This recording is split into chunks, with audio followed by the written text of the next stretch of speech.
was a little spiel I was going to do, but I don't have a quorum at the moment, so I'm going to spare you that misery. But anyway, this is such a tremendous opportunity here. I'm really, really looking forward to this. And it's an opportunity for our community to get together and get behind something and make our downtown, revitalize it the way that we want to. So I'm not going to give a big speech. I'm just going to turn it right over to John Holmes here and let him take over the show. Well, we're having a little bit of technical difficulty. That's what happens when you borrow other people's. We got computer guy. Yeah, please. All right.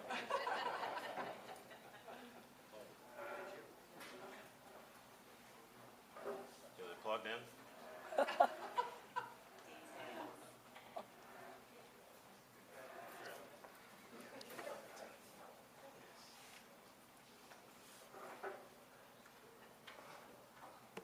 While Burton's working on this, this is just the Missouri Main Street connection is a project that we have come to start to take a look at from the city point of view and what we can do. All right.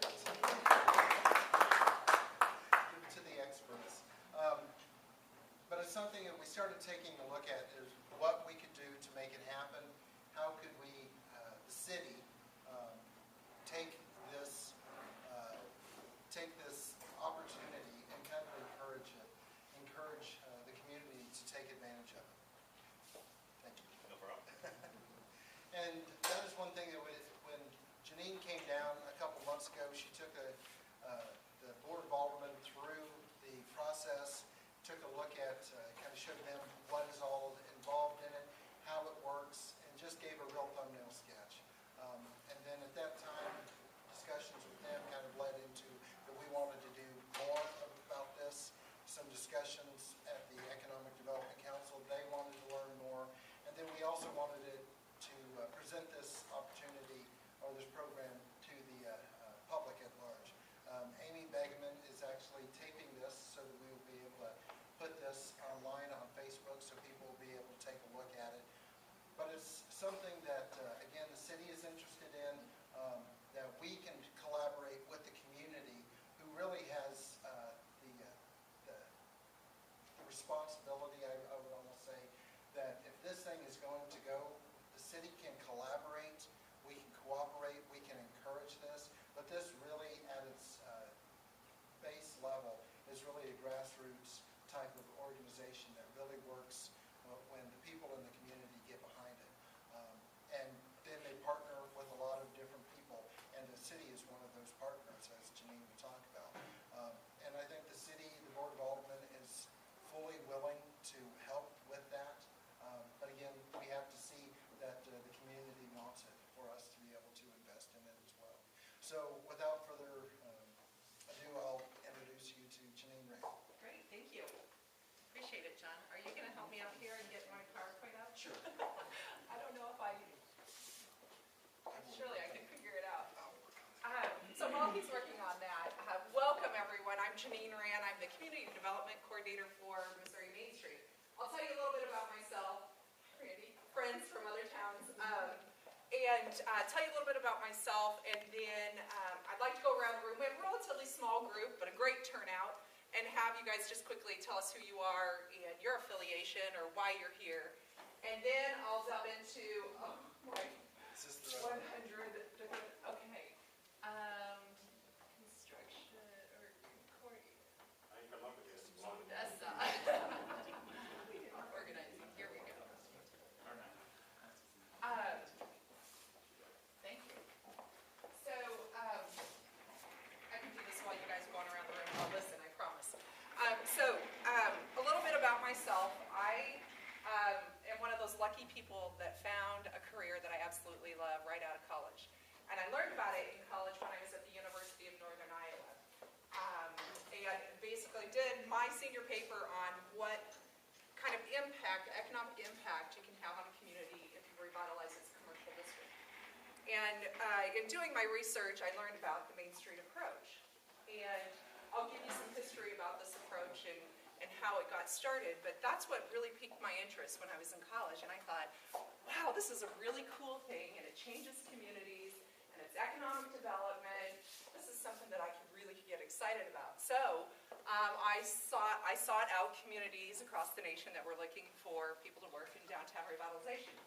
And my first job took me to Grand Haven, Michigan, a little touristy town outside of Grand Rapids, right on Lake Michigan. And they have a downtown development authority there. It's a little bit different animal, and they have a taxing district too. And so I kind of wore two hats. I was the director of the nonprofit for the downtown, and then I was also the director of the DDA. I started out as the assistant to the director because I was right out of college, but then when the director left, I was given that opportunity to work there. So I worked there for about 2.5 years, and then moved to Missouri and worked for Warrensburg, Missouri. And Randy, our friend over here, has businesses and was on my board of directors in Warrensburg, and he's proudly wearing his Warrensburg Main Street shirt. I'm so excited. And here it is 15 years later, and he still believes in it. And Longer than that, but that's okay. 16, 17 years later. 17 now? Oh my gosh, I can't believe it. Randy has some amazing stories and testimonials. As from the perspective of a business owner, from a property owner, and he knows when he comes to meetings, more than likely I'm going to ask him to just give some of his experiences because he has a wealth of knowledge and very passionate about this. So worked for Warrensburg for 6.5 years, and then worked for Downtown Lee Summit for the last 8.5 years. And in the meantime, learned lots of different things that lots of communities were doing, not only in Missouri, but across the United States. And so I'll share some of those things with you too, some of the best practices. But the point of this evening is going to be to explain to you this national model, this Main Street model, which has 4 points to it. And then the most important part of the meeting then is after the PowerPoint's done, and when I ask you to go to the tables, the 4 tables. Each of those 4 tables are going to represent a committee, the 4 points that I'm going to go over in the PowerPoint. So pay attention, because when it's over, I'm going to say, please stay, this is the most important part, and pick a committee or a point to go and give some feedback on, give your ideas. Because what the city wants, what the city administration has said, we want to find out if there's really ideas in the community and there's passion and they want to do something about their downtown. And so if you stay and you give ideas, that will show to the city and to one another what you have in mind for making your downtown a better place. And we'll do that for about 30 or 40 minutes, depending on how discussion goes. And then I'll ask for you to report out from each of your committees what each of you were thinking within those 4 points. So then you'll leave here tonight having an idea of, all right, that's kind of the direction that we might go in. And we just want you to brainstorm ideas and, think outside the box, and don't worry about budget. We'll get to figuring out budget later. But we want to hear what you have to say about it. And so that's going to be kind of the gist of the evening.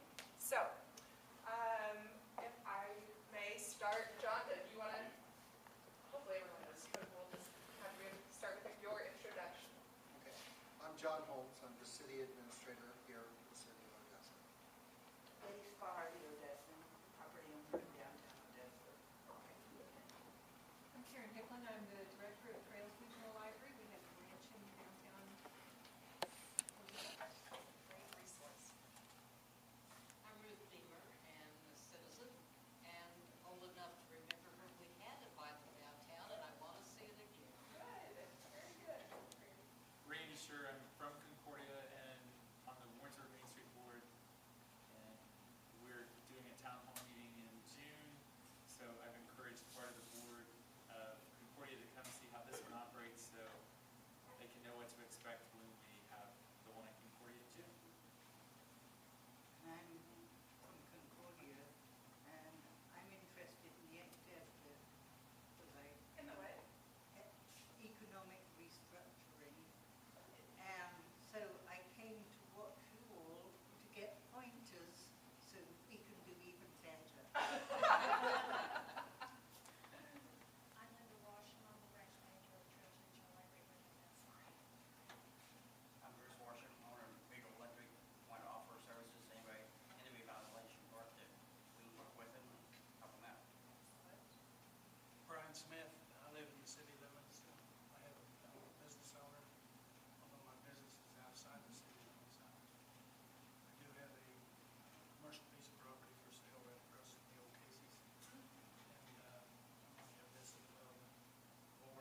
not all at the same time. I'm Harold Anderson. I'm just a property owner, but I'm interested in the way, the direction that Odessa's going. Great, thank you. David Sparks, all of Ward 3. Thank you for being here. Doug, did you have your quorum? You want to do your business? I think we've got some momentum going. Let's just Okay, stick with it, okay. Do you have a clicker?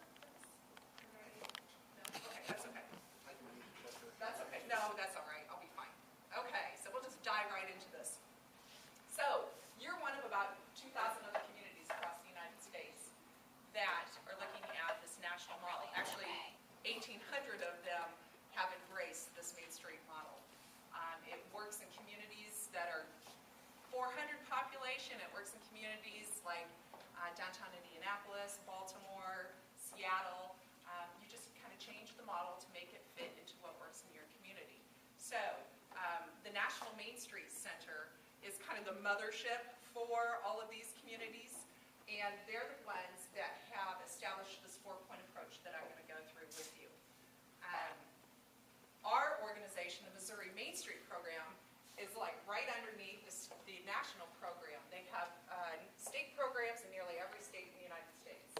And most of it is mainly through just a relationship and resources. We don't get money from National Main Street. We basically tap into their resources of their experts that come into the communities that help them work their revitalization effort all the way through to success. So we as an organization used to be within the Department of Economic Development.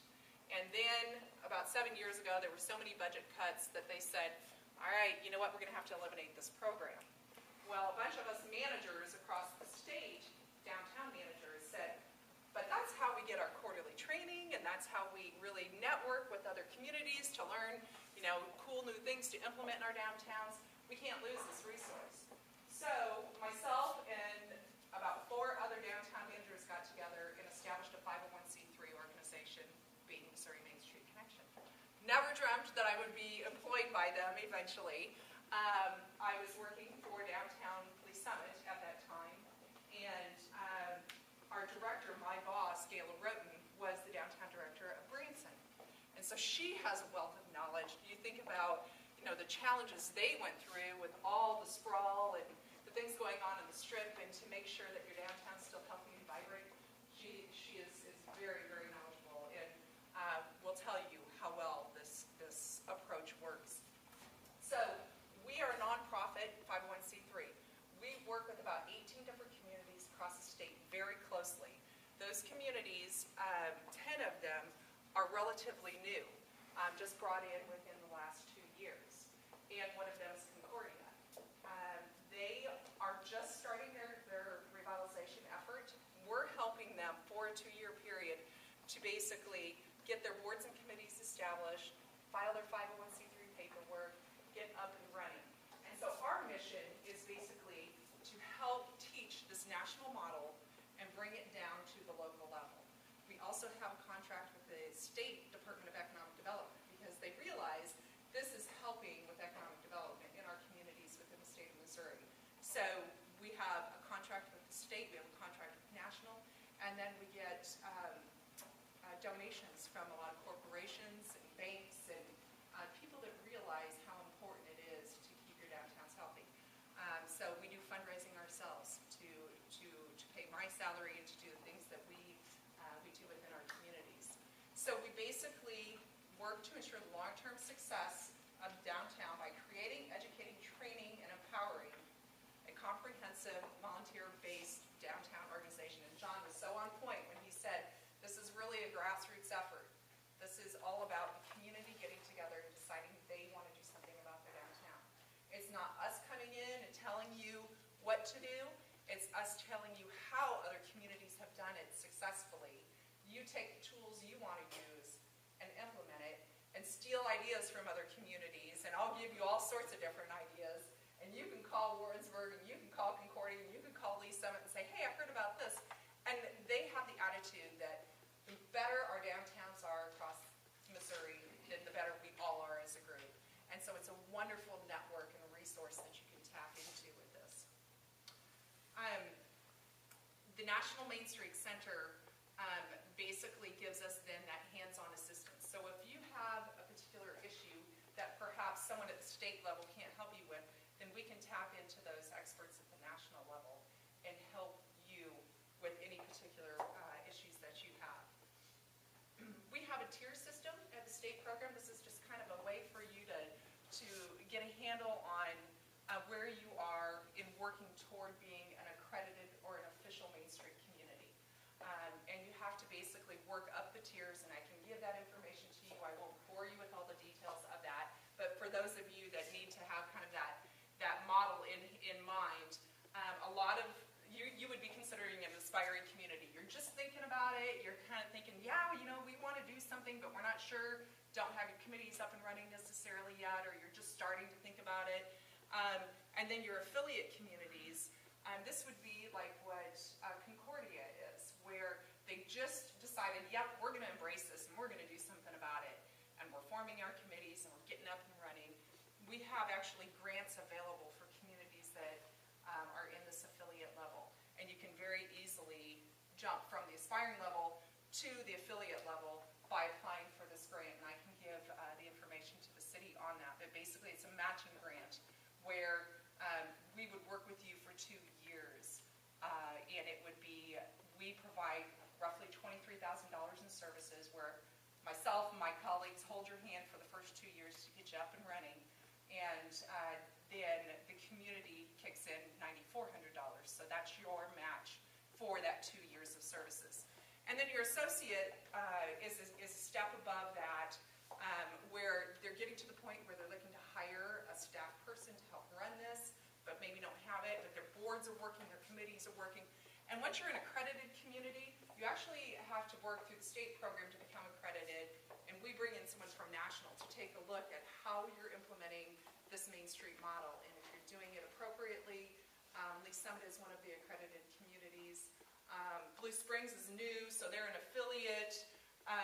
Washington, Missouri just won the Great American Main Street Award. That's an example of an accredited community, and they basically are at the height of implementing the model. Of course, the job is never done. I mean, it's an endless job. It's just like owning a house. If you have to keep maintaining it and working at it, otherwise it's going to crumble. So Warrensburg, one of my favorite communities, naturally, because I worked there for 6.5 years, is pictured here.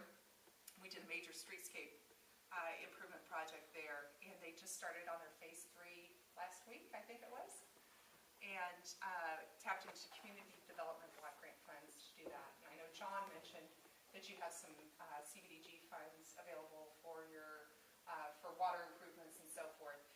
That can be tapped into for downtown revitalization improvements as well. And so why do we want to revitalize our downtown? How are we going to do it? You know, who's going to help do it? And what are the results of it? Basically, your downtown is a vibrant place. It can be a vibrant place. It was at one time, as you remember. But then sprawl happened, and all the things that naturally happen with economic development as it does occurred, and people started moving out of the downtowns. It happened all across this nation, as it did here in Odessa. But we realize that that's the identity, and you realize that's the identity of Odessa. There's no other downtown like your downtown, and that's worth saving. So it can be a tourist attraction, be a destination. People want that sense of place and that uniqueness. It's a major employer and economic stimulator for your community. It's a strong base for your independent businesses, a source of increased value for your surrounding neighborhoods. If your downtown is dilapidated and boarded up and garbage blowing around, your neighbors are going to be affected by that. Probably not be real pleased about it. It's really the heart and soul of your community. It's where community gatherings take place. If they don't, they should. Cultural events, where your city's located. It's really a symbol and a representation of how you feel about your community. If you think about someone who's interested in moving to Odessa, they're going to drive through your downtown, and they're going to form an opinion about what your downtown, or what your community's priorities are, based upon how your downtown looks and works and feels. And if it doesn't look so good, if it's not well kept, they're going to think, do I really want to move my family here, or move my business here?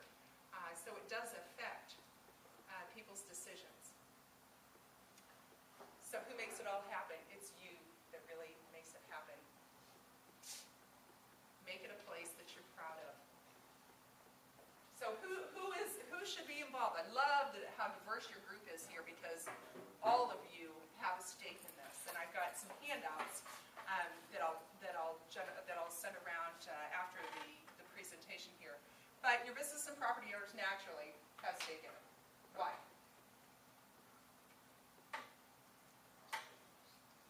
What's that? Bring customers, absolutely. Randy, you have? Just values. Property values, right, are highly impacted by what it looks like. Right? Anyone back there? Yeah, I did, they already answered. Say again? I said they already answered. Oh, they already answered it? Right, right. Well, yes, your property values, your sales tax revenues are going to go up, so naturally the city and your community and your economic development want to see this happen.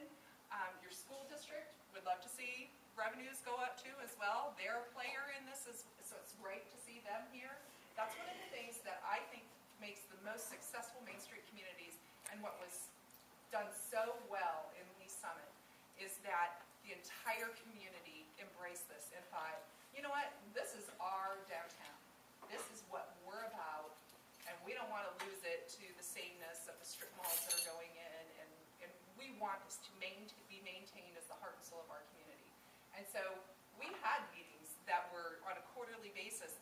I mean, we had been implementing that now for 20 years in Lee Summit, so it got to the point where we met on a quarterly basis, but early on, we would sit down.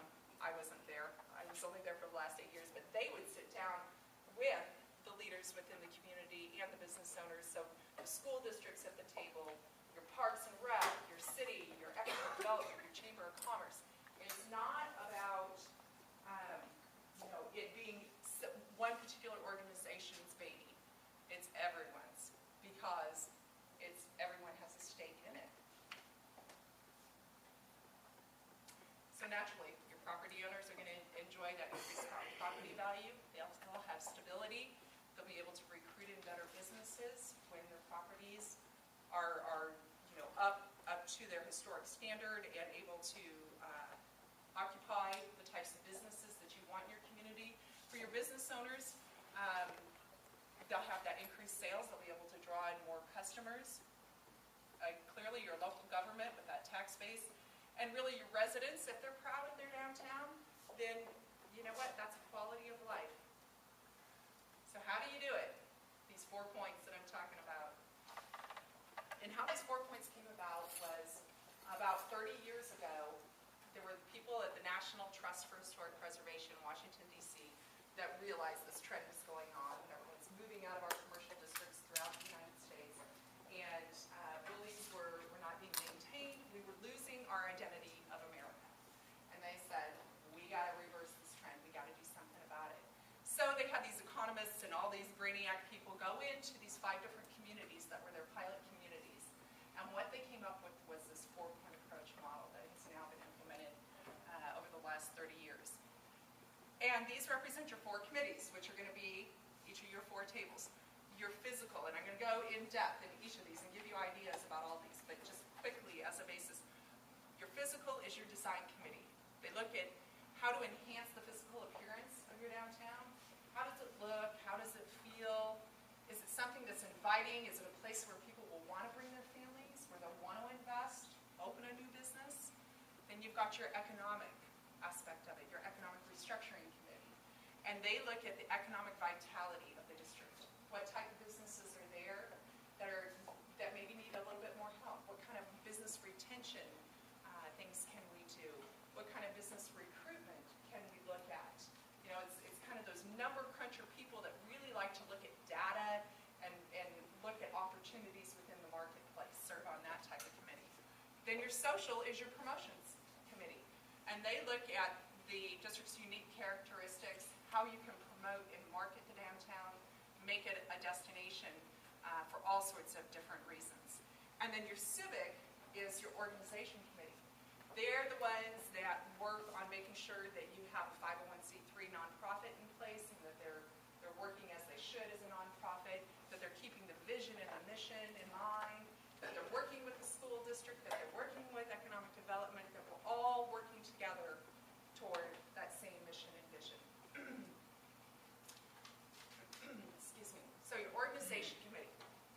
establishes that consensus while attracting money and people in partnerships to help make an effective revitalization program. Downtown Blue Springs just established their 501c3 and have their boards and committees up and running, are doing an amazing job. So one of the first steps is to look at establishing your own nonprofit organization, and then start building working boards and committees behind that. Washington, Missouri, as I mentioned, is a Great American Main Street Award winner, which is like the biggest, greatest award that you can get. Communities all across the nation vie for that title, and they just received it this last year. And I have to say, Lee Summit got it too 2 years ago, and I was very proud of that. But one of the key things with Washington like Lee Summit, one of the keys to their success, in my opinion, is again, really having that grassroots effort where you've got people from all different sectors of the community serving on those committees and working. It's not staff-driven. We only had one staff person in Lee Summit until about 6 years ago. What's the population of Washington, do you know? Oh, you know, I think it's like, my admin used to live in Washington, Missouri. I think she said it's between, I'd say 15 to 25,000. I was going to say 15, yeah. Because they have an Applebee's in Washington, and usually, I know that sounds goofy, but when you get an Applebee's, that really, I mean, corporate obviously thinks that you're going to be making buku money between lunch and dinner, and they won't even let a franchise go into a town until they're guaranteed that they're going to make a certain amount of money during lunch and dinner. So I think it's 15 to 20, between 15 and 20. Yep, I think that's, well, that would have been about my guess. But again, it really, this model works no matter what population your community is. So your organization committee takes a look at what is the vision of your community. So they get all these groups together and they determine what your vision is. And you go through a process where you set a vision statement. What do we want our downtown to look like, feel like? What is our vision for this? As you know, in any business model, you have to have, know what your mission is, where you're going, how you're getting there. And they also take a look at drafting and having the community adopt a mission statement. And basically, that's going to be to revitalize your historic downtown area. Now, this model works in areas, in neighborhoods, and can work in areas that aren't necessarily historic districts. But what we say you should focus on is that core. It's like, it's like your heart. Your heart isn't working well, then the rest of your body's not working well. So focus on implementing this approach within your core historic district first. And then as you enjoy success and are ready to grow and go outside of your core district, then you can do that. But it takes many, many years to do that. 20 years later, they're just starting to look at that in downtown Lee Summit. So I have sample mission statements for you if you would like them. But basically, downtown Lee Summit kind of followed the 4 points of the 4-point approach. Mission of downtown Lee Summit Main Street is to promote the continuing existence of an economically strong and diverse central business district through the master plan of community education and awareness, which is your organization committee, cooperative utilization of business resources, that's kind of an organization and an economic restructuring point, continuity and design of historic preservations, so really embracing that historic preservation aspect of it. And that's what makes this model different than any other model, any revitalization model, is that we firmly believe that it's economic development based on historic preservation. You got to embrace who you are and celebrate that. And then continued growth of your economic base. So this organization committee is kind of the taskmaster in a way too, in that they want all of the 4 committees and the board to know where they're going and how they're getting there to achieve this vision and mission. So they have each of the committees do work plans. And just as in any good business or any good approach, you have to have your things written down and you have to know how you're going to get there, who's responsible for them, and what the budget is. So you have everyone working toward a common goal if you have it written down. Each committee knows exactly what their committee's doing and what all the other committees are doing, so you don't have overlap or question who's working on what. You definitely will have results. Oh, and of course, course, each meeting is productive, and as you're working toward your goals, you're feeling accomplishments and enjoying successes. You'll have more volunteers if you have a clear path of what you're going to do, and you'll naturally have more people who want to donate to your nonprofit if you can show them from your work plans what you plan on accomplishing and how you're going to do it. A person's not going to feel so confident writing a check to help support a nonprofit if they don't have those goals and ideas written down. And it's incredibly powerful when you've got all of you and your ideas on these work plans, and then you're talking to your neighbors and you're excited about it, and then people start to volunteer their time and donate money. So work plans will work if you have a good committed group of volunteers. So naturally people say, okay, so how do you do this as far as raising money to make this happen? Your work plans are your key component in that, again, because you can then show people exactly what you're going to do and your goal in raising the money.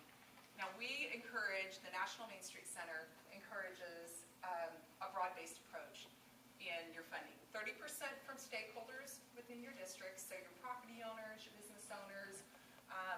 In Lee Summit, we have a $150 a year dues.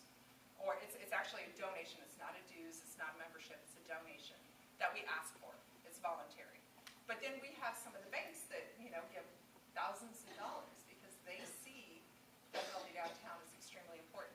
So 30% from stakeholders in your district, 30% from stakeholders outside of your district. So your industries, your people that aren't within the district, it's in their best interest that it's a healthy downtown too. Jeanine? Yeah. And the district is the downtown area that it's being, not just the city, but the downtown district is the area down in the downtown region. Right, your historic commercial district is what we encourage to be the focus area. Again, that core of the apple or that heart of your city. And you determine what your boundaries are. We don't come in and draw them for you, but we say the main focus needs to be your commercial district and that historic area because it's that economic development based on historic preservation. 30% from your city or your county, because as we had talked before, if sales tax revenues go up and assessed valuations go up, it's in their best interest that the downtown is a healthy, vital place. And then 10% from special events, sales, or other activities. And those are fundraisers and all sorts of things that we can share ideas with you on. The second of the 4 points is your design committee. And they are preserving the district's historic character and its physical appearance. So this committee goes out and just takes a real close look at, okay, what's going on? I was in Concordia the other day, and I don't mean to point them out that make them feel bad. They're doing so many things right. But just an outsider's point of view, their flags in their Veterans Memorial were tattered. And I was like, gosh, Randy, you guys need to get some new flags. And he's like, you know what? I go by this every single day. And I never noticed that. Thank you for pointing that out. But many times it can just be you and your committees and your neighbors taking a look. Looking up, looking down, looking behind your buildings. It could be something as simple as getting a crew together to do a downtown cleanup, the first Friday of every month, or whatever you deem. It's what your design committee takes a look at to see what can make it better. So if you think about it, developers are trying to duplicate what we have on main streets. I mean, this is from a strip mall, I think in Massachusetts. And you can see things like this in Zona Rosa, you can see them in Park Place, you can see them all over the United States. Park Place clearly had, a giant field, and I'm not knocking it, but I'm just telling you, what you have is what they're duplicating because they see that it works. People want the traditional Main Street. They want to be able to drive up to in front of the store that they're in. The malls are starting to die, and there's a reason for that. People want that authenticity. They want an experience, and you have it. You've got it here. You have a question back here? Yeah, as far as the duplication of a Main Street environment, now is that a requirement that has to happen? I mean, in order to be a part of the Missouri Main Street program? I mean, what if you don't have any buildings that have that existing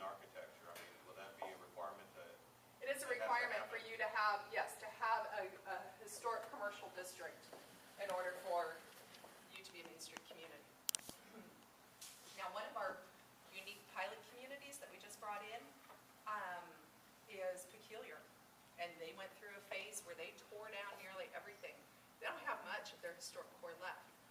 But what Nashville wanted us to do was to work with them as kind of a pilot project to see if we implement this four-point approach into a district that embraces the concept. What they decided was that they wanted to be an arts and cultural district. And they don't have very many historic buildings, but they defined their district around that area of what was their original core. They're going to try and save what they have left, and then they're going to try and implement activities and recruit in businesses that are related to the arts and the culture. So we'll see how it works. It's one of our new efforts. This is something that I came across just to reinforce how new developments are trying to duplicate Main Street. This was in like Her Life or one of those magazines that you just get for free here in Kansas City area. And this is for Park Place, and I'll circulate this. And their little tagline on here, again, Park Place is a place in Leawood. It says, "The charm of Main Street, the style of Leawood." They get it. They see that what Main Street has is what people want, and they're duplicating it. So just for whatever that's worth, you can, and they've got the marketing budget behind it. So, what we can do is to be authentic and to be a destination for family type of activities. And that's part of what the promotions committee has. Clearly you have what is authentic here. Some of it's been altered, granted. Some of it needs sprucing up, absolutely. But your design committee takes a look at those things. They go to the historic museum or to the historic society and bring out those old photos and they say, gosh, did you know that this is what your building looked like originally? And so we would encourage that design committee just to have that conversation and to educate the property owners and business owners in the downtown that what we're trying to do is to encourage you to go back to that original. People want what is original. America's become so homogenized with all the strip malls and all the sameness everywhere. So the Main Street approach believes that what we have is worth saving and you need to celebrate it. Here's some before and afters of some storefronts in Clinton. Clinton is another accredited Main Street community. They've been implementing this for nearly 20 years as well, and have seen their vacancy rate skyrocket, or their occupancy rate skyrocket. A lot of building rehabs in their downtown, and so they started taking off that sheet metal. We all went through a phase, all downtowns went through a phase where building owners wanted to seem like they were up with the times and competing against these new strip centers that were all the rage, and so they started putting up the sheet metal across over the facades of buildings. The only good thing that happened with that is that it protected the facade to a certain extent. Of course, there's damage to the facade because they drilled these things into, hopefully, the mortar, not the brick. But what we encourage is take those things down and expose what you have there originally. And simple improvements, just like a nice-looking awning or good signage, can make a huge difference. Isn't that just cool? I just found that online. That doesn't show up so much, but I just thought, oh, Odessa ice cream, that is cool. Is this business still up and running? It's not. But isn't that cool? Doesn't it like take you back to, I'm sure some of you remember, when it was too well? When did it go out of business? When did it go out of business? About 85. Oh, okay, yeah. But those are the kind of things that we remember about our downtown, and what brings back that fond memories of, God, that was cool when I could just run down with my sibling or, with whoever, a friend, and go get an ice cream cone downtown. That's what we want to create, that kind of quality of life for our families, our children, our grandchildren. Glasgow is, you can't see this so well, but they had that shake shingle, and I know you have some of it on some of your storefronts too. Another big phase in the 70s to cover up the facades, shake shingle awnings and covered up things. And so we told Glasgow, we were there, population 1,200. We said, okay, if you want to do something that's visible, that would be a great project, is this corner building that's on Main Street. And someone from the design committee said, oh, I know who owns that building, I'll go talk to him. And so their goal was to have that corner, at least all of that shake shingle removed before we came back in. And sure enough, when my boss arrived in town that day, they had someone who had a bucket truck there with some volunteers removing that shake shingle off the facade of the building. And as they started removing the false facades, they found beautiful storefronts. I mean, they can be so ornate and gorgeous. And again, that's what they're trying to duplicate, but they're false facades in a lot of these lifestyle centers. But you've got the real deal here with all that character inside. People want tin ceilings and hardwood floors, and they want that type of environment. Washington, Missouri, their design committee, saw this really as a eyesore. And their economic restructuring committee said, you know what, there's a higher and better use for this building. We need to do something with it. So they partnered with their Rotary Club, their downtown, their city, and I think it might have been their Lions Club, some other civic organization. And they all pitched in and they bought this dilapidated building that's in their downtown. And they rehabbed it and they made it into their farmer's market. And so they have they built on like a carport area here on the side and around the back. And the building it was brick and it had already been painted. So you can paint brick, or we encourage, don't paint brick that hasn't ever been painted, because then it just becomes a maintenance nightmare. But if it's been painted before, then maintain it and continue to paint unless you want to go through the expense of removing all of that. But they painted it back to as close to the original red brick color as they could, put in the farmer's market, and it has been a tremendous attraction for the downtown. And they made the second and third floors into loft living. So again, the highest and best use really for that property. Silver Moon Plaza in Chillicothe is another great success story here in Missouri. They lost a couple buildings right in the middle of a block. It's like having your front tooth missing. You know, you don't want that gap in your streetscape. So their Main Street Board got together and said, all right, let's figure out what we want to do here. And they decided they wanted a pocket park, which is basically creating a park in that setting. What we try and encourage is try and rebuild there if you can. But if you can't, then determine what the best use for that is. And what they determined was they wanted a place where they could have bands come in and musicians play and kind of a staging area when they had festivals. So they developed the Silver Moon Plaza. And it is a tremendous, tremendous improvement to their downtown area. It's absolutely beautiful. And they got very creative with fundraising to fund it. They also used neighborhood assistance tax credits and sold the tax credits to donors to help fund it.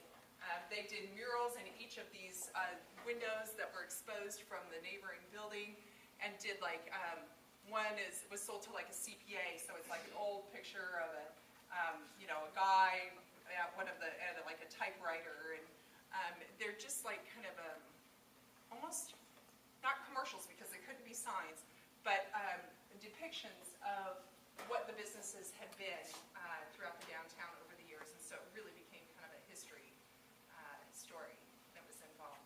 So it really is beyond buildings too. Your design committee takes a look at your signage and your awnings. You make a judgment on the quality of a business based upon its sign. Human nature.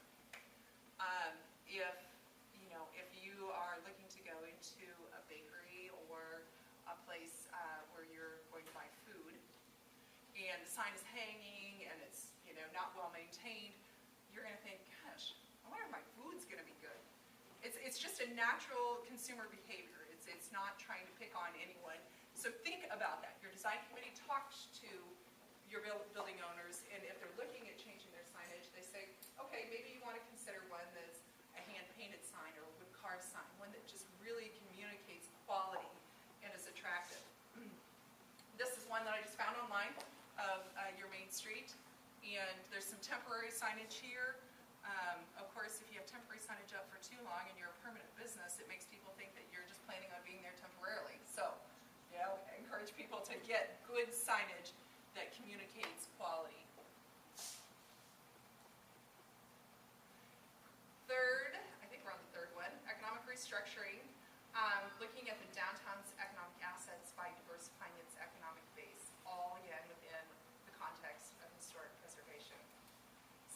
value is based on its commercial activity and the real estate. So if you can't attract in good businesses, your property owner's gonna have a hard time paying their mortgages. And so the better businesses you can bring in, the more money that property owner is gonna have to reinvest into the building. And then that's how kind of the domino effect starts to happen. The real value of a downtown building depends on their ability to support the commercial activity. For real estate to increase in value, rents must go up. For rents to go up, economic activity must increase. For those of you that love numbers and want to learn more about how the economics of historic preservation, this is Donovan Ripkema. He owns a real estate services group is the name of his business. And I believe he's based out of California. But he is the author of The Economics of Historic Preservation. And if you just Google his name, you'll have so much information come up that will make your head spin. But he gives you all the stats and backing that you might need as some of the questions. And of course, you know, there's some buildings that you can't save. We realize that. We don't expect people to, you know, try and bring back buildings that are not salvageable. But we try and encourage you to figure out a way to save it if at all possible. So there are a lot of positive economic trends working in our favor in downtown districts. There's that increase in traditional businesses and small business owners. People want an experience. One of the things that was just one of the most successful promotions that we did in Lee Summit was over the holidays. We invited citizens to come down for free classes on a variety of different things. So the cooking shop did a class on easy holiday appetizers. They were like 20-minute classes. So she'd have like this crew of people come in, women typically, come in to learn how to make these 5-minute appetizers. And we had probably 20 different businesses. I can't even remember how many. So a group of ladies, who was our target market, could go around from shop to shop throughout the holidays during this weekend and learn how to tie the perfect holiday bow, or how to make the easy Christmas cookies, or whatever it might be. So the business owner bought up their own class. It was a free class, and it was unbelievable how many people came to the downtown for that. People want an experience. They want to have that hands-on and to learn, and so that's what it's trending toward. And so it's just giving them reasons to come down. Again, your older shopping malls and shopping lifestyle centers are trying to edge in on what we're doing, but the enclosed malls are starting to go away. With technology, there's location-neutral businesses, so sometimes people just look for a cool town to locate in, and they'll start their business there. And they make their decisions on where their businesses are located because of the quality of life and the environment, the type of activity that they can have. Historic preservation is becoming increasingly valued. Increase in Main Street property values naturally happen, so it makes people want to invest in the downtown. And mixed-use districts are absolutely gaining more acceptance. A lot of 20-somethings are looking for loft living. They want that unique environment of living above a storefront. So your Economic Restructuring Committee takes a look at those existing businesses and what can be done to help retain them. And again, it's not your committee coming in and telling a business owner what they need to do. It's having a conversation with your business owners and saying, okay, you know what? We've looked at all this information, for example, this data, and see that there's retail leakage, things that people are going out of Odessa to buy. And there's a significant amount of this leakage happening. So that tells us there's a market opportunity there. So maybe they approach the mixing bowl and say, okay, a ton of people are going out of town to buy whatever it might be. A line of Viking, pots and pans or whatever it might be. And it probably wouldn't get that specific. But, we don't have that to offer here in Odessa. Would you consider having a corner of your store where perhaps you would offer this product line? And then she can try it, she can test it, and then if it's wildly successful, that space is going to get a little bit bigger, and perhaps then she would open up a second location. So it's bringing those opportunities and creating awareness of those opportunities to your small business owners. and then eventually getting into a real recruitment phase too. But that is typically for more mature organizations. You want to focus on what you have now and make it the best it can be. Better businesses will naturally come in as your downtown starts to become more healthy.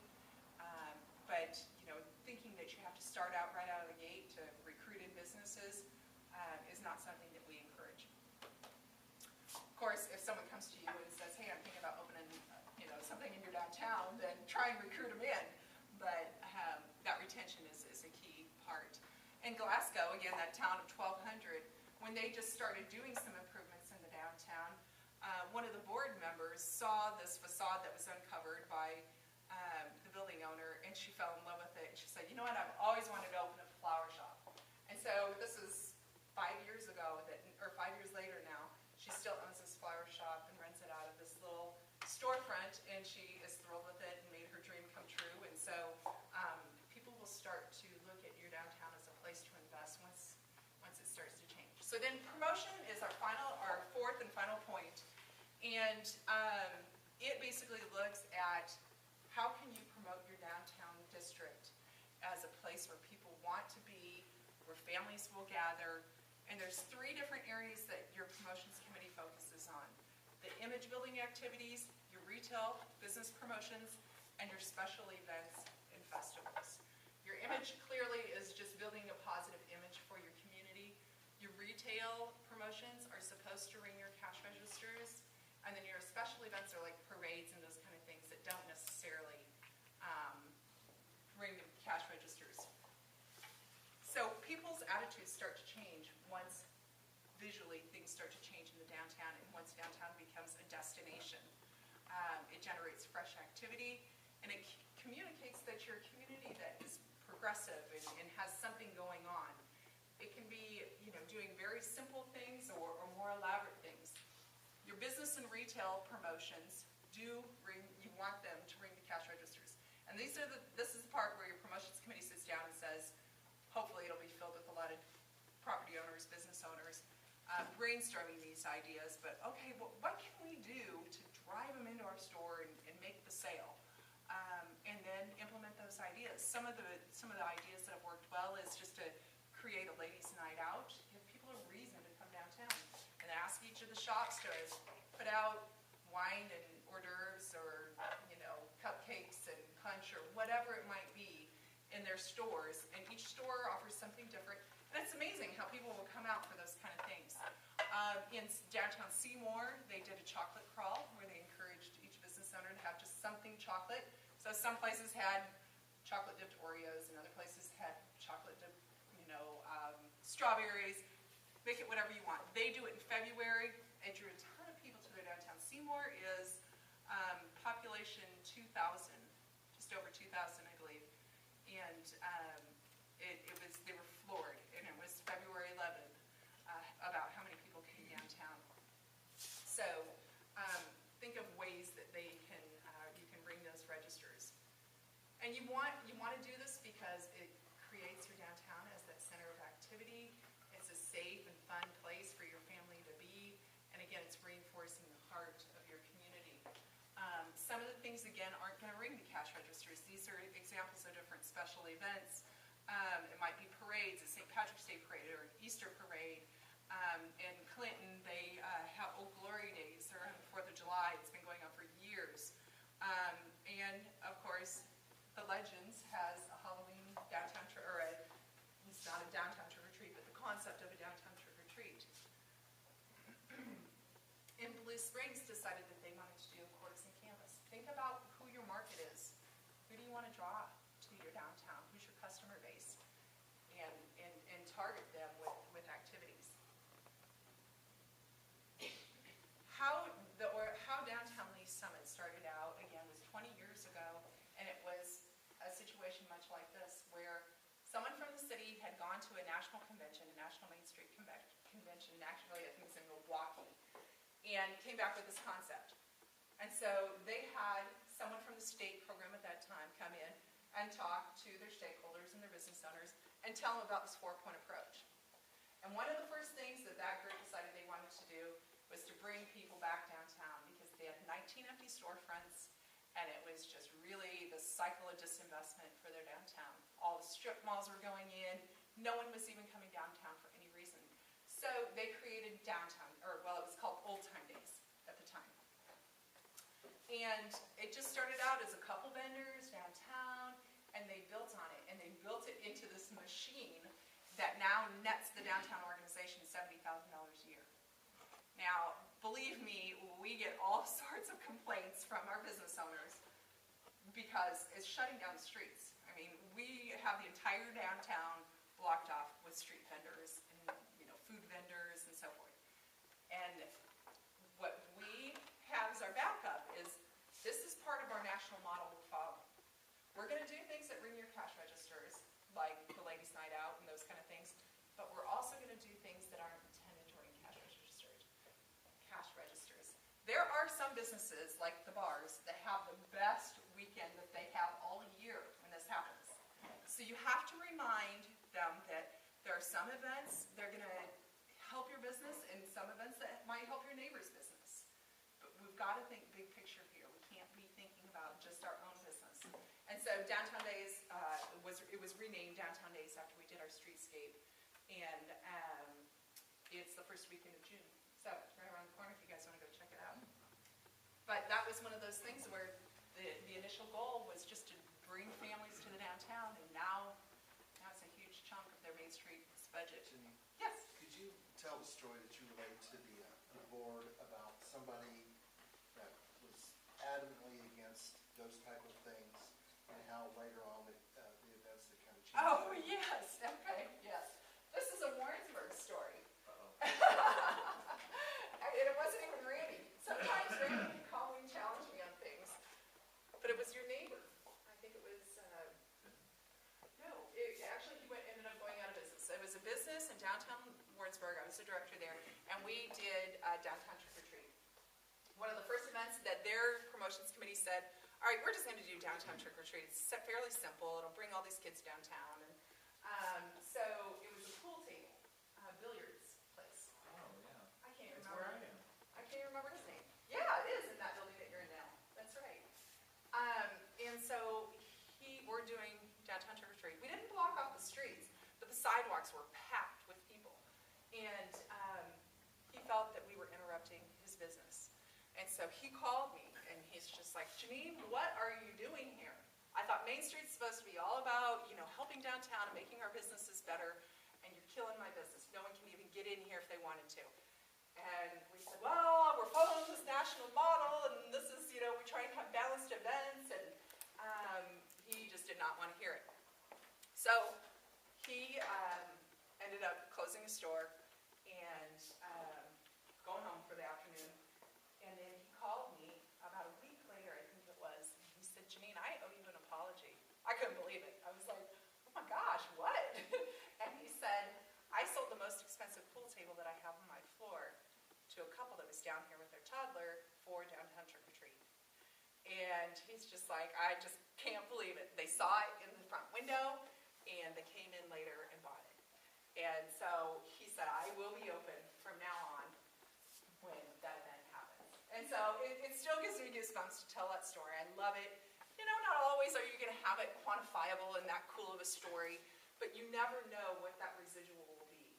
And so that is one of the coolest stories. I can't believe that I try not to tell all the same stories.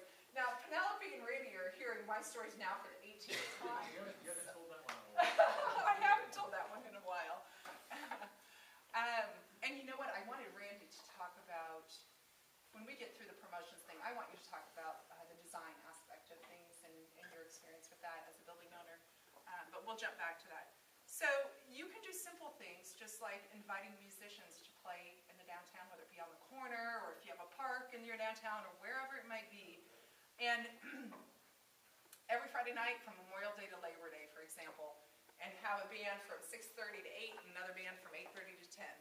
Don't pay them anything. All you have to do is maybe send out some emails, publicize it, talk about it, and it's amazing how many people will bring a blanket down and just hang out and listen to the musicians. Plus the musicians are loving it because that's free exposure for them, and it just becomes a tradition that draws people to the downtown. And hopefully then businesses will start to stay open late into the evening. So there are 8 guiding principles, and before I dive into these 8 guiding principles, I'm going to have Randy give his testimony. Well, how about if you would, I love that story of removing the Okay. awning or the shake shingle. I want to do one that goes back to the Halloween thing first. Okay.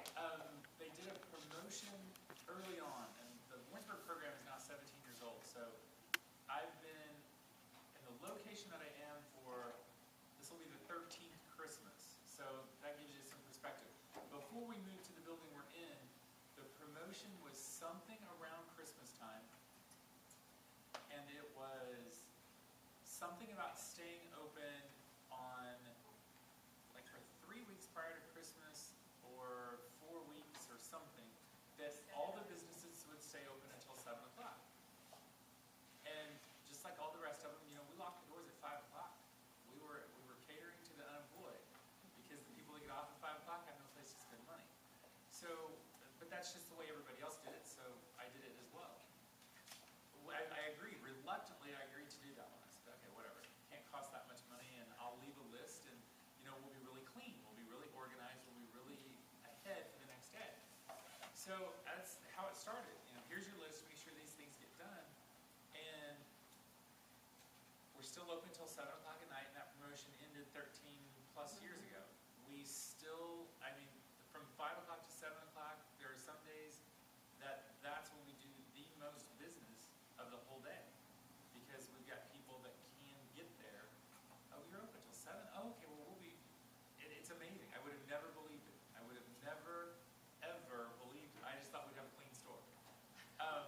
So that's one of them. That's probably the one that rang the cash register the quickest.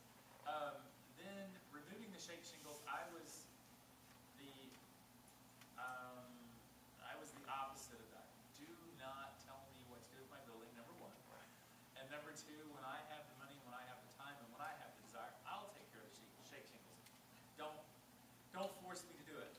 So, I don't know. I guess. Please tell me though, you didn't feel forced. No. I guess I got worn down on my. I mean, you know, you see a couple others do it, and no, I wasn't forced. But anytime I see it in writing, well, I don't like that. I don't know. It's just one of those things. You know, this is you have to do this. That's how I felt with it. Now I'm the one that leads the charge. You need to take down your shake shingle awning, or you need to take the tin off your building, or whatever. People can see it. I owned Garrison's at the time, and it's far. They had taken 3 buildings and connected them together over the years, and they had thrown up anything that would cover the front and make it look nice, and you really couldn't see the second story, and the shake shingles covered up transom windows, and it lowered it so far down. As you walked on the sidewalk, I mean, I'm 6'6", and I mean, I'll bet it was a 7-foot ceiling or roof that was out on the awning, and it was horrible, and it was dark brown, and then these 10-foot windows are, you know, 3 feet of it is covered up, couldn't see it. I mean, it was really one of those things where I can see why everyone would just drive right past it. It was just, you know, if you knew you were going there, you'd go there. There was no visual appeal to it whatsoever. So, okay, great, let's take this shake shingle roof off. So I decided, all right, let's do it. We took it off. And we uncovered, you know, it's not quite the scale of some of those pictures, but we did. We uncovered some really cool architectural aspects of it. We took the suspended ceilings out. You know, we didn't discover the best tin ceilings in the world, but we did discover, you know, some good tin, and, you know, with some repair, and it just made it more appealing visually. Little money, little paint, little sweat, and then just all of a sudden, I mean, Jeanine remembers the numbers I think better than I do, but the cash register told me that I should have done it a long time ago.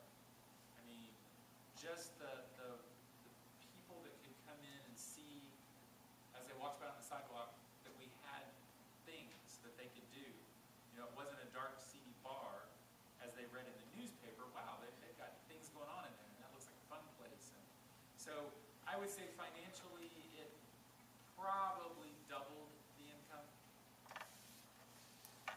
And again, I would tell anyone that's got them, get rid of it. If it's a suspended ceiling on the inside, get rid of it.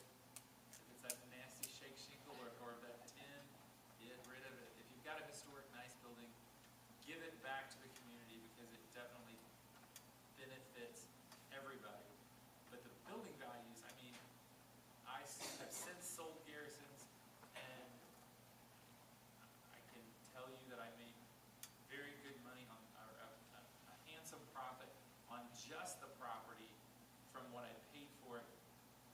sold it, and I don't think it had much to do with the actual business itself that was in it, because that was sold separately. I think the property value itself was much increased because of just the visual aspect of it. Thank you, Randy. I love those kind of stories. I mean, it just goes to show, and that's just one of hundreds and hundreds of stories that are out there. People that start to implement this, how they really see the improvement in their businesses, in their communities, all the way around. But the key to remember is that it is comprehensive. I mean, you have to have all four of your committees all working. You can't just have one working, just say, oh, we'll just do some promotions and we'll worry about these other three committees at another time. No, it has to be this comprehensive implementation. And it very much is incremental. I mean, you can't do it all at the same time, at one time. You can't expect, any huge, amazing results right away. It's eating the elephant one bite at a time. You have a comment? No, that's a good analogy. You have to continually work on it and make little improvements. And as you're deciding on your projects, when we go into the roundtables, I want you to really think about things that are going to be visible and achievable, that don't necessarily have to cost a lot of money, and so you can enjoy some success. It very much has to be community driven. It has to be your ideas. It's not my ideas. It's not someone else's. This is your community, and so it needs to be what your vision is and how you want it to look and feel and look. And it must be a public-private effort. You've got to have those partnerships in place, otherwise it simply will not work. And you build on your existing assets. We don't want you to, many times, people will go travel somewhere and come back with great ideas of, oh, this is what we have to do, or this is a particular architectural style that we need to embrace because it's just a cool place. No, what people want is authenticity. They want to know what Odessa is all about, what your history and heritage is about. They want to see your buildings for what they originally were, so you can remember them as you were when you were a child. Everything needs to be done quality. Don't think about quantity, especially early on. Quality in absolutely everything that you do as an organization and that you encourage people to do, whether it be to their buildings or to do a promotion or an event. Make sure it's always quality. And remember that you're changing people's minds. You're changing the downtown, and change is hard. And so your board, your committees might take a little bit of heat or be challenged a little bit on things, but you can always fall back on the numbers and the statistics. And there's tons of wonderful numbers on mainstreet.org, which is the National Main Street website, also in our website, momainstreet.org, if you start to feel a little bit of heat. But it's going to be difficult. If it was easy, everyone would do it. And again, that it's very much implementation oriented. So, a Main Street community, if you want to embrace it, follows all four of those points, that you meet the 10 designation criteria to then become an officially designated Main Street. And those 10 criteria are that you have broad-based public support, so you got your city at the table, you got your school district at the table, you've got your property owners, business owners, your citizens.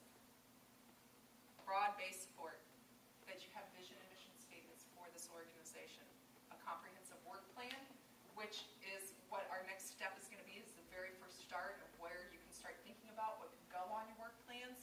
But, a work plan for each of your 4 committees, a historic preservation ethic. Don't encourage your building owners to go in and just tear everything down or tear everything out and sell it. Preserve what you have because it's what makes you unique. An active board of directors and committees, an adequate operating budget. Your operating budget is determined from doing your work plans and setting those goals on what you want to accomplish. And then the board helps raise those funds.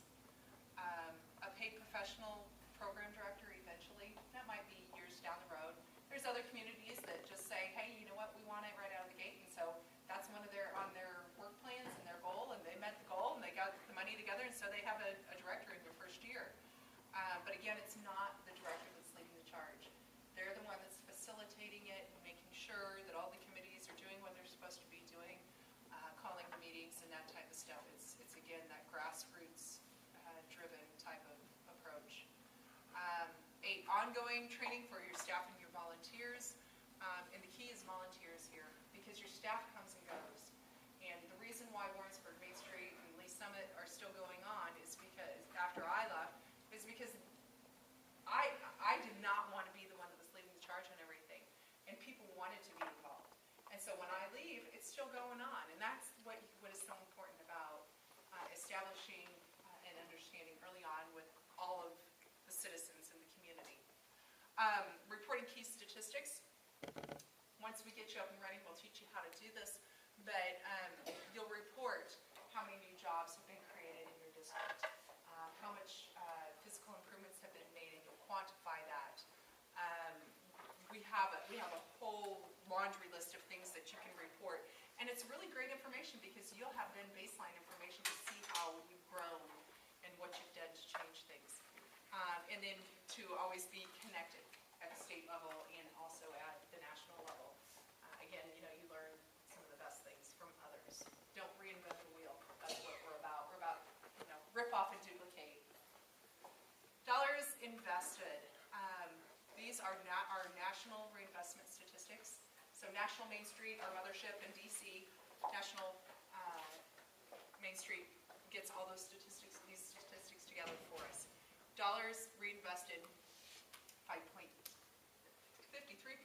million is the total reinvestment physical improvements in public and private sources from those 1,800 communities that, well, no, that's not fair to say. There's 1,800 communities that are following the model, but I don't know how many have reported on these statistics. I would need to look on the website. But from everyone who reported, $53.6 billion of reinvestment. Net gain in businesses, 104,000. Net gain in jobs, 448,000. Number of building rehabs, 229,000. So 18-to-1 reinvestment ratio. So again, the numbers do show that it works. I'm almost done, guys, I promise. Again, it's your volunteer-driven, led by a working board and your committees, supported by those committees implementing your work plans. And you've got your Main Street board, and then your executive director, your program director once you get there, and then your 4 committees underneath. So you go through different stages when you're in a Main Street program. You have a catalyst stage where you're just up and running and getting things going. Many times this will last up to 5 years. Then you go through a growth phase where you start to bring on more projects.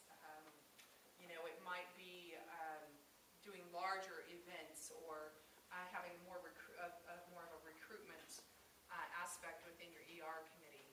And then you go through a maintenance phase. This is where Lee Summit is. And I don't think Warrensburg's really quite at the maintenance phase yet. And it varies with different communities, but it's where things have really, your infrastructure has been improved. You've got good, healthy businesses. You have a low vacancy rate. You'll get to that point, and then it's kind of that stage of, okay, we've got to maintain this, but then we always have to challenge ourselves of how we can raise the bar and go to the next level. So your 4 committees that I'm going to have you break into, and I'm not going to go into the details on those 4 committees right now. I want to hit, again though, keep focus on your vision for what you want. And that should be defined through a community visioning process and outlined by the board of directors and your committee members. Driven by your mission, directed, so implemented through these work plans, and then measure your results. So additional resources, there's all sorts of online resources, Missouri Main Street, preservationnation.org. Tap into us. We also have our state conference at the end of July in St. Louis. And registration's open now. You can go to our website for that.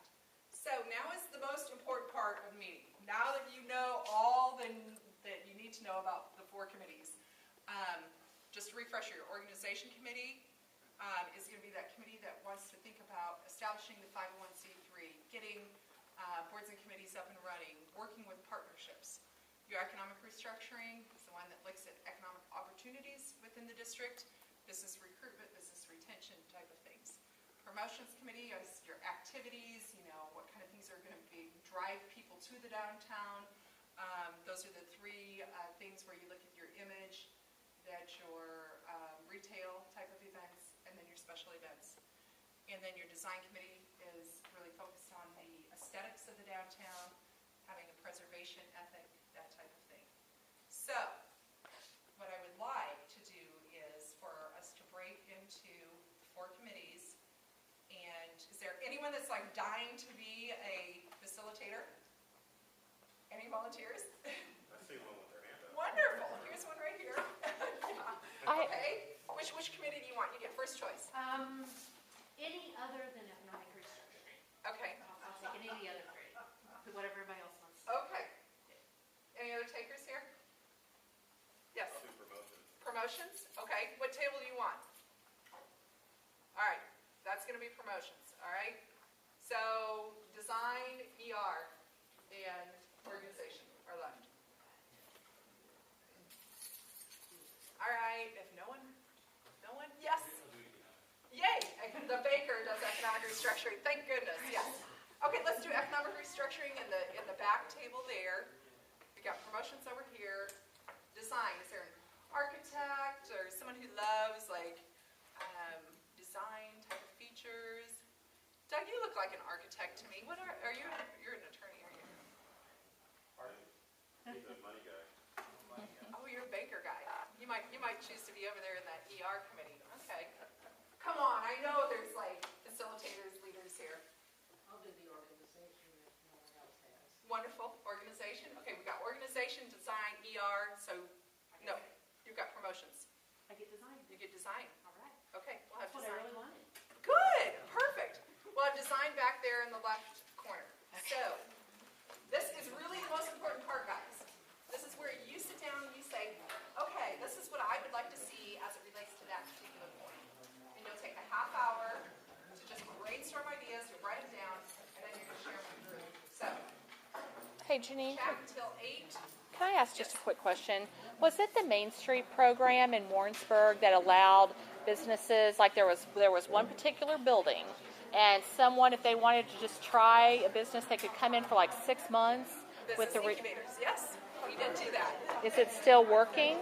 I mean, are y'all still doing? Is Warrensburg still doing that? Yes, they are. You still have your business incubator, right?